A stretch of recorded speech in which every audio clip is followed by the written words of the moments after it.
Hey everyone, it's Mark. I'm still in Denver. I still have my hotel kitchen, and today I'm going to make Biscotti Natale, Italian Christmas cookies, here in the kitchen. If you remember the last time I spoke to you from the kitchen, I didn't have an oven. I've changed all that. I've actually went out and purchased a toaster oven. So I am going to be making Christmas cookies for you in a hotel room in my toaster oven. Let's roll up our sleeves and let's get baking.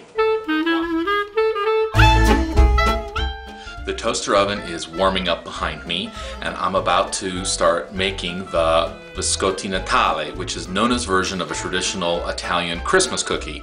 It has chocolate, hazelnuts, almond, amaretto, and it's a biscotti, but in this sense it's a cookie. It's not baked twice. Biscotti means twice baked, and actually these I'm only going to bake once in my toaster oven. So once this gets heated, I'll show you how to toast and remove the skins from the hazelnuts. We'll do the almonds, we'll do chocolate, and we'll get going from there.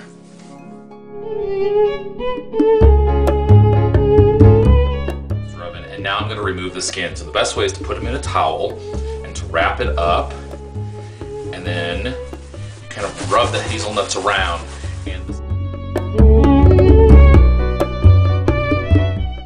Blanch almonds so I can remove those skins. So the almonds are going in, they'll blanch for maybe 15-20 seconds. I'll pull them out, rinse them off cold water, and take off the skins.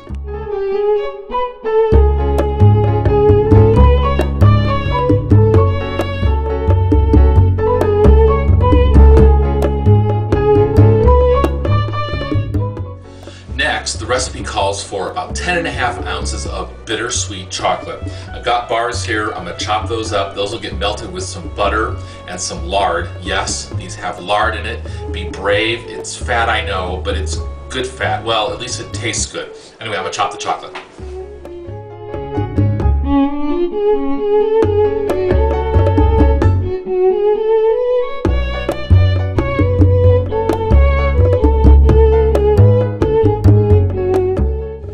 Here I have all my ingredients to put together. I've got a pot full of, well, I don't have a large enough mixing bowl, so it's a pot with 4 1/3 cups of sugar in it.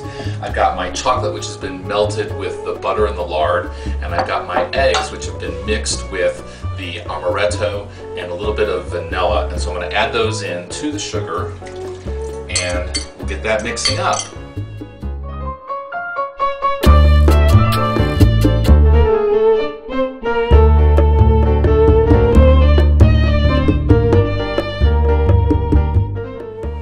So I've added the chocolate, I've added the nuts, and now I'm about to add the flour. Nona's recipe calls for about 6.5 cups of flour. Well, actually her recipe says add enough flour to make a dough. I've made this recipe before, so I know it takes about 6.5 cups. I'm gonna go ahead and stir the flour in, and I'll keep going until it makes a dough. And then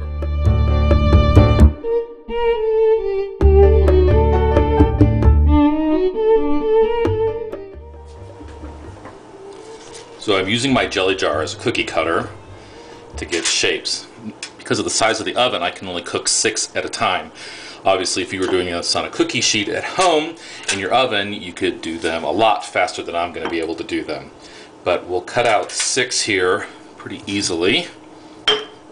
And then, what's great about this dough is that once I get these 6 cut out, I can then mush the rest of the dough back together.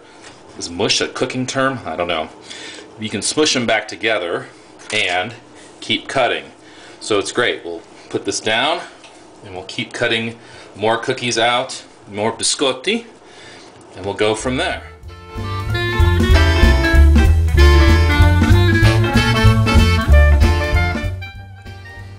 The biscotti are done. Now the word biscotti in Italian means twice cooked. Bis means 2, and cotti means cooked. These actually have only been cooked once. Nona's recipe calls for them to be baked once, so they'll be kind of hard on the outside like a traditional biscotti, but instead they'll be soft or morbido on the inside, and that's exactly what these are. They kind of have a little crack when you break them open and soft on the inside. Usually Italians take a biscotti and they dunk it in something. Un caffè, an espresso, or maybe in the morning for un cappuccino. They also dip things in alcoholic drinks like Vinsanto, Grappa, Limoncello. I'm going to be very American and drink mine with a glass of milk. You can find the recipe for Biscotti Natale, Nona's recipe, on my website, www.beyondthepasta.com. Thanks everyone, buon Natale, buon appetito! Huh?